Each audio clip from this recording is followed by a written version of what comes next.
आपको मैं बता दूं कि कुछ दिन पहले एक दुष्कर्म का मामला सामने आया था।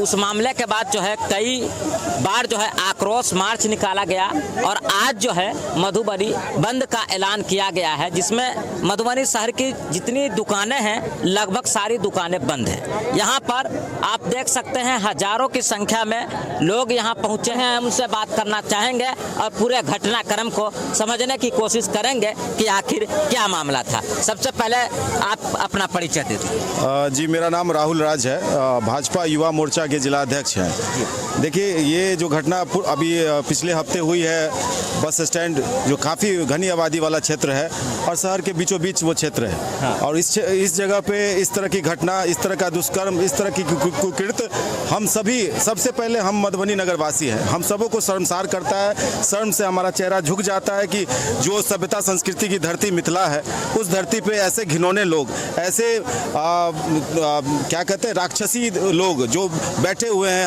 हमारी बहू बेटियों की अस्मिता लूटने के लिए। तो ऐसे लोग जिस तरह से ऐसे लोगों के द्वारा जो घटनाओं का क्रम बढ़ता जा रहा है पूरे जिला भर में और नगर में, खासकर आप देख रहे हैं कि स्टेडियम रोड में 2.5 लाख रुपया दिन दहाड़े बंदूक की नोक पे छीन लिया जाता है।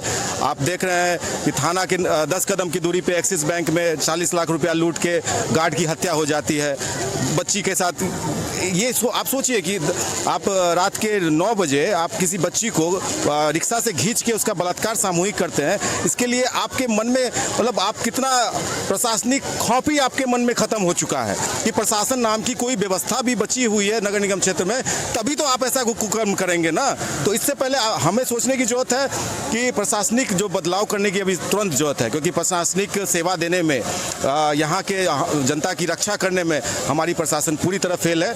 इसमें बोलने में कोई गुरेज नहीं है। भले मैं सत्ताधारी पार्टी का वर्कर हूँ, लेकिन मैं सबसे पहले एक इंसान हूँ, मेरी भी एक समाज के प्रति नैतिक जिम्मेदारी बनती है। तो इस विरोध प्रदर्शन, विरोध मार्च में मैं भी मैं अपना खुद अपनी उपस्थिति दर्ज करा के उसको समर्थन कर रहा हूँ।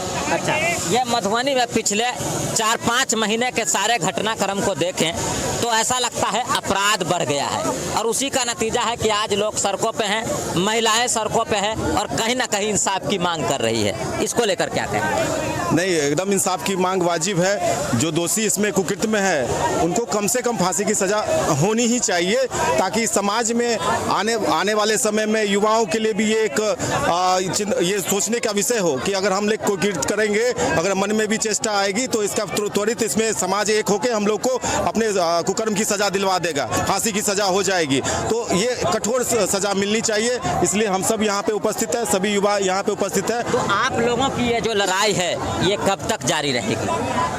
ये लड़ाई देखिए, इसमें पहले भी कई बार आक्रोश मार्च निकाला गया, बहुत सारे लोगों ने जो है आक्रोश दिखाया। अब आज आप लोगों ने मधुबनी बंद का ऐलान किया है। क्या लगता है, प्रशासन जागेगी, सरकार जागेगी? देखिए, मेरे नज़रिए से इंसाफ यहाँ 2 पैमाना पे मिलना है। एक इंसाफ तो जो पकड़े गए हैं उनको फांसी की सजा होनी चाहिए, त्वरित होनी चाहिए, उन पे कार्रवाई होकर फांसी की सजा उनको होनी चाहिए। और दूसरी बात कि अगर जो पीड़िता का परिवार पक्ष है उनको लगता है कि FIR में कहीं ना कहीं प्रशासन ने ढिलाई की है, कहीं ना कहीं उसमें त्रुटि की है, बच्ची के उम्र को लेके भी पॉस्को एक्ट नहीं लगाया गया है, घटना का समय को लेके भी उसमें काफ़ी बदलाव है, तो इन सब चीज़ों को प्रथम दृष्टया में देख के तो यही लगता है कि प्रशासनिक स्थूलता है। इसलिए हमारी मांग तब तक रहेगी जब तक इस पूरे घटनाक्रम के सभी दोषी नहीं पकड़े जाए, उनको फांसी की सजा नहीं हो जाए। अब अगर प्रशासन यहाँ नहीं सुनेगा तो हम लोग पटना तक भी जाने का सारा तैयारी कर सकते हैं, इसमें कहीं गुरेज नहीं है। लेकिन हमें पूर्ण रूपेण विश्वास है कि मधुबनी के DM